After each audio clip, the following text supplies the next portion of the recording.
The day they exiled her, the sky above the capital split open like a polite wound. No one screamed.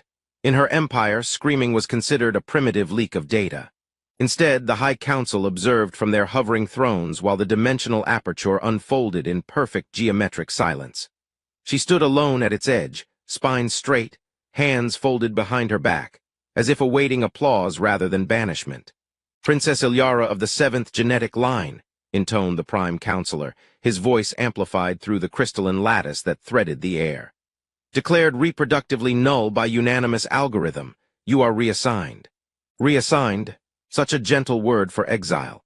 Ilyara inclined her head. Her long ears, tapering elegantly past her jawline, caught the ambient frequencies of the chamber. She could hear the faint oscillation of the Empire's predictive engines recalculating her absence. They had already erased her from 17 future simulations. In 12 of them, productivity increased. "How efficient," she said calmly.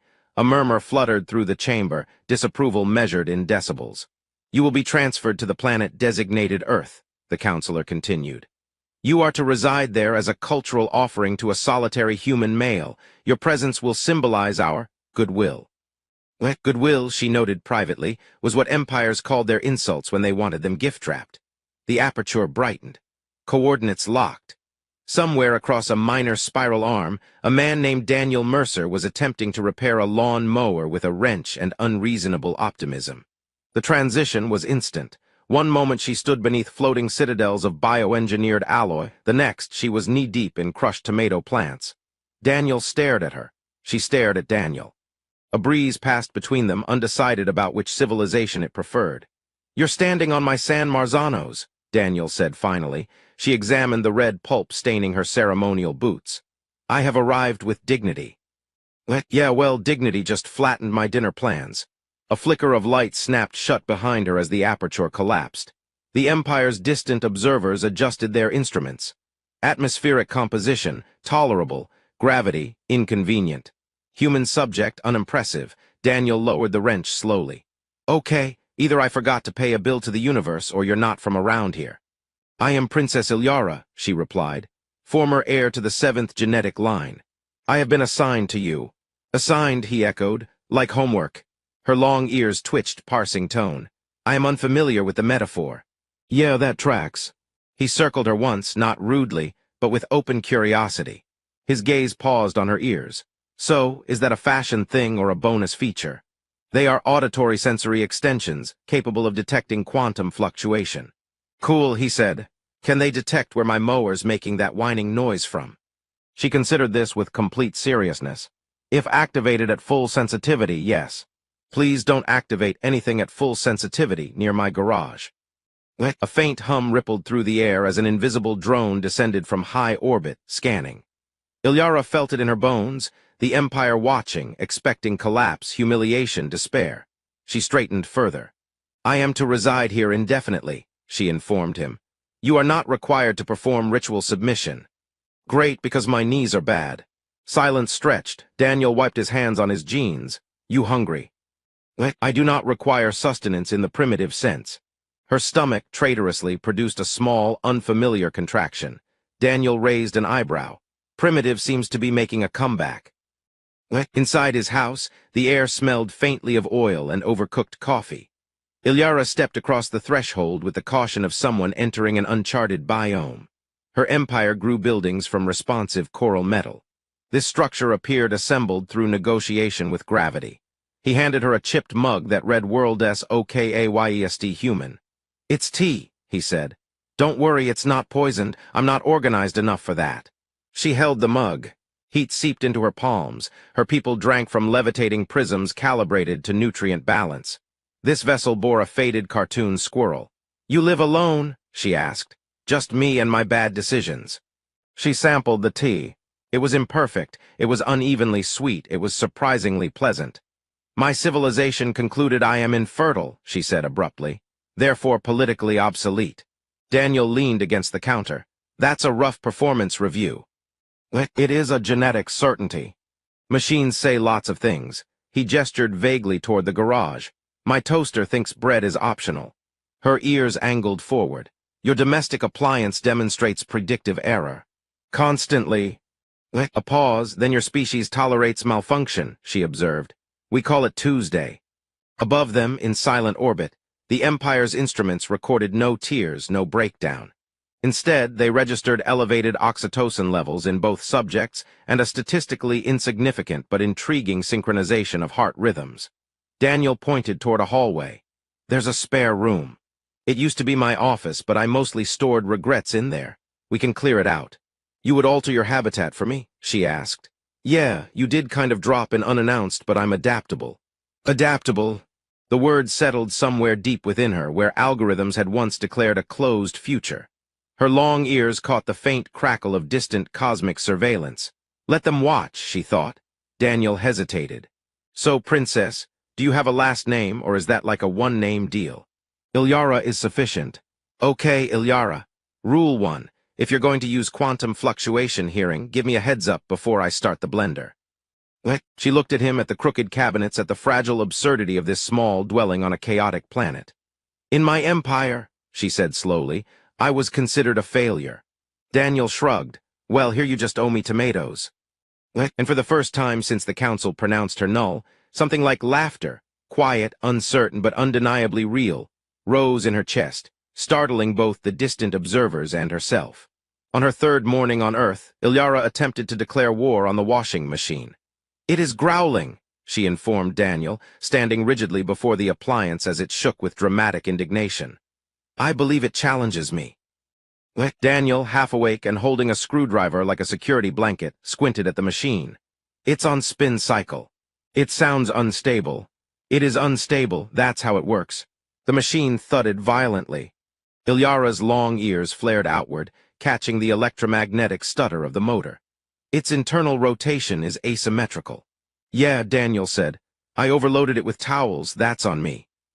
She watched the glass door with the solemn focus of someone observing a volatile star.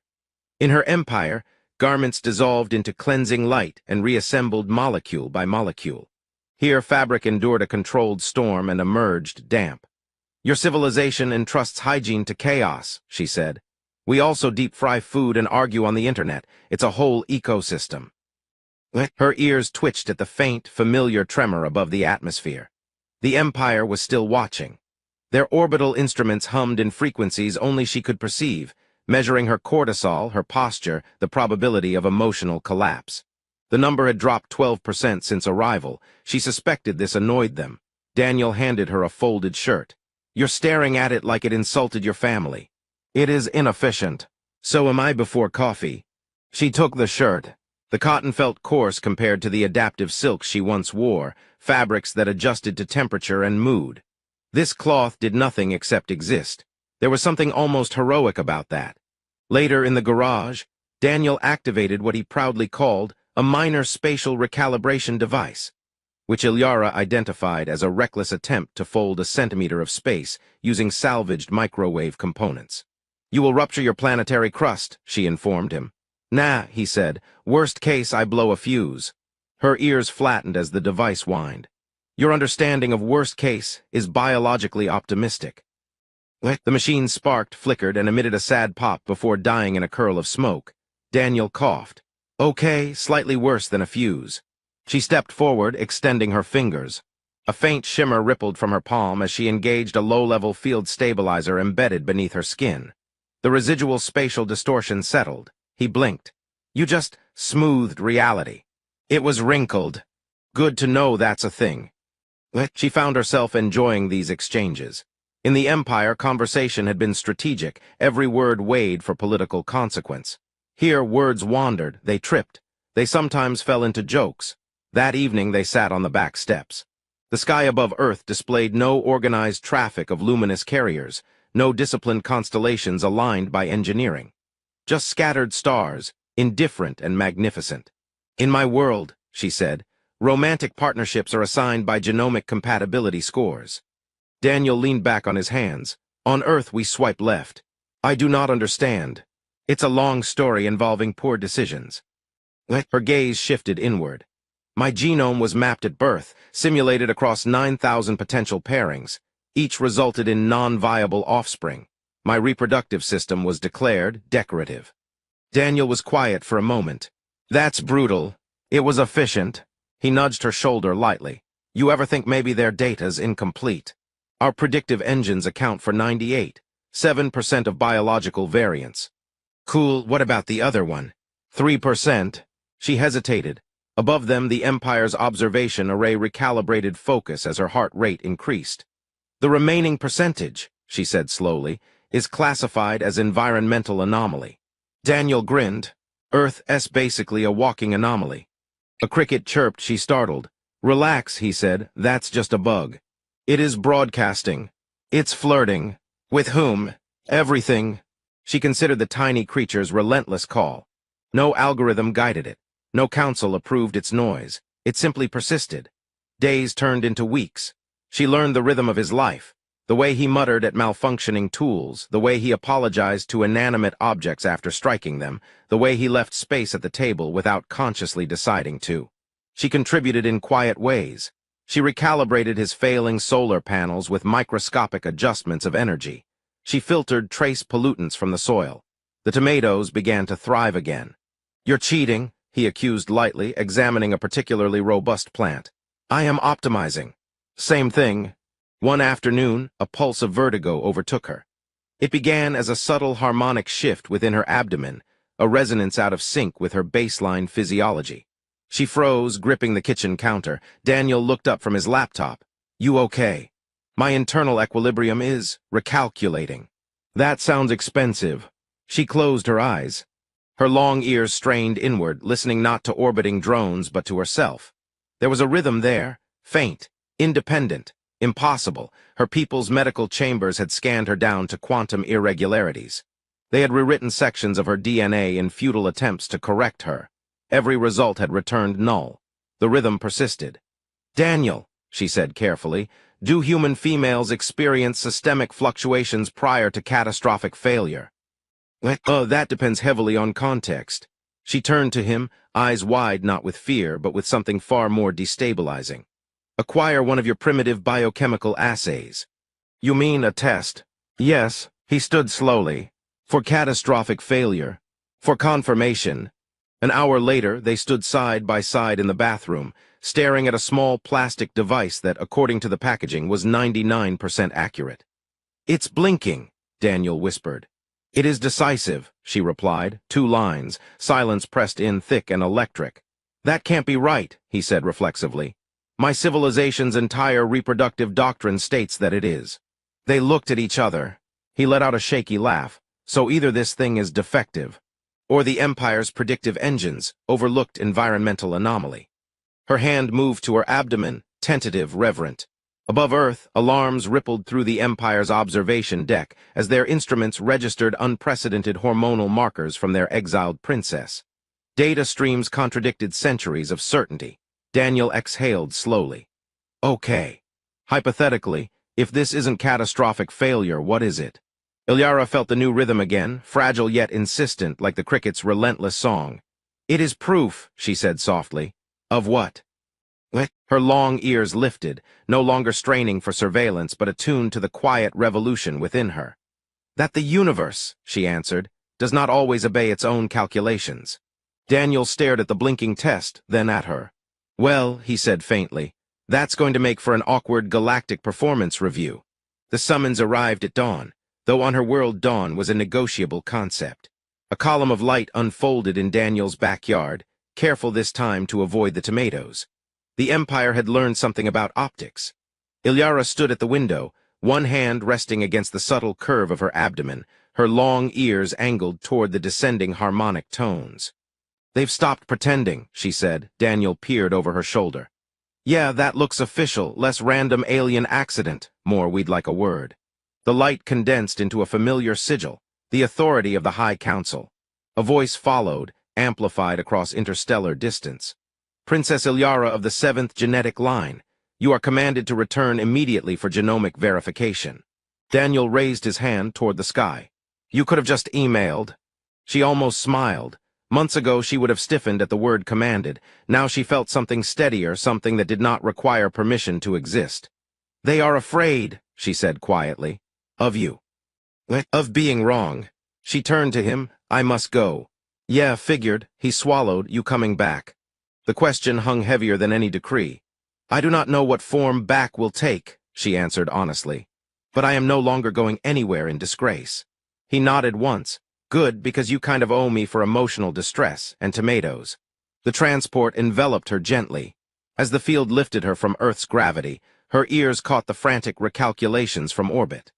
Her hormonal levels, the secondary heartbeat within her, the stable integration of hybrid DNA, all of it streamed into imperial databases like heresy written in code. The capital received her in silence. No applause, no accusation, just the hum of systems struggling to reconcile data with doctrine. She stood again before the High Council, but she did not bow as deeply as before. Not from arrogance, but from balance. "Verification," the Prime Counselor demanded. "Of course," she replied. Medical constructs descended, rings of light, scanning lattices, quantum probes designed to detect the smallest genetic aberration. They passed through her without pain. She felt the child respond, not with fear, but with steady resilience. Data flooded the chamber. Gasps were subtle in her culture, but measurable. Several counselors' neural implants spiked in irregular patterns. The predictive engines, suspended above like luminous judges, began to emit discordant tones. "Impossible," one counselor whispered. "Improbable," corrected another automatically. "Confirmed," the central system announced, its voice stripped of inflection. "Viable hybrid gestation, genetic compatibility achieved through unmodeled environmental interaction." A silence followed that felt like a system reboot. The Prime Counselor turned to her. "Our simulations accounted for all known variables." "You accounted for perfection," she replied evenly, "not persistence." Murmurs. "Our science is not flawed," he insisted. "It is incomplete," she said, "as I was." She stepped forward. Months ago, she would have spoken with rehearsed diplomacy. Now her words carried something less polished and more human. "You exiled me as a political insult," she continued. "You declared me reproductively null. You defined my worth by outcome projections. On Earth, I was offered tea in a chipped mug and a spare room cleared of regrets. No genome was requested, no output expected." A ripple of confusion passed through the chamber at the phrase chipped mug. "Our people have mastered matter," she said. "We fold space, we rewrite DNA. Yet we forgot that adaptation does not emerge from control alone. It emerges from exposure, from unpredictability, from compassion." The predictive engines above flickered, recalculating with expanding parameters. One counselor leaned forward. "The human male, he must possess unique genetic anomalies." Ilyara allowed herself a small smile. "He once attempted to fold space using microwave components." A few counselors exchanged looks. "He succeeded," one asked cautiously. "He produced smoke." For the first time in recorded council history, a short, startled laugh escaped someone's throat. It was quickly suppressed, but it had occurred. "The point," she continued, "is not that humanity is technologically superior. It is not. Their machines fail frequently. Their washing devices growl. Their predictive models are called weather forecasts and are wrong half the time." Another ripple, this time less rigid. "Their strength lies elsewhere," she said softly. "They continue, they repair, they make room at the table." She placed her hand over her abdomen. "This child exists because your algorithms left one. 3% undefined. Earth lives in that percentage." The central engine pulsed, processing. "Recommendation," it intoned at last. "Expansion of genomic compatibility models. Initiate interspecies research collaboration." The Prime Counselor studied her for a long moment. "You return not as proof of disgrace," he said slowly, "but as proof of limitation." "Yes," she answered, "yours." A dangerous statement. Once it might have sealed her fate. Instead, the chamber did not erupt. It recalibrated. "Your status," the counselor continued, "is reinstated." She shook her head gently. "Not as I was." A pause. "I will not resume my previous designation," she said. "I will serve as liaison to Earth. My child will belong to both worlds." "You would divide your loyalty." "I have multiplied it." The engines above shifted tone again, this time harmonizing rather than clashing. "Approved," the central system declared. It was not thunderous, it was not dramatic, it was final. Days later, a sanctioned vessel descended toward Earth, not as an insult, but as invitation. Daniel stood in the yard, hands on hips. "You brought friends." "Colleagues," she corrected, stepping from the transport. Her long ears caught no undertone of mockery in the orbiting fleet, only curiosity. "So," he said carefully, glancing at the distant ships. How'd the performance review go? They are updating their software. Nice. She looked at him, at the uneven garden at the house that negotiated daily with gravity. Months ago, she had arrived here stripped of purpose. Now she carried one that no council had assigned. I am no longer defined by what I could not produce, she said. Good, he replied, because you've produced a lot of paperwork. She laughed openly now, without hesitation. Above them, alien vessels adjusted their scanning protocols to account for soil irregularities and cricket broadcasts. In orbit, new research directives replaced exile decrees. On Earth, a spare room was being converted again, this time not to store regrets but to prepare for arrival. The Empire had sought proof of failure. It received proof of growth. And as Ilyara stood between two worlds, no longer null, no longer assigned, but choosing, the future did not unfold like a fixed equation. It unfolded like something alive.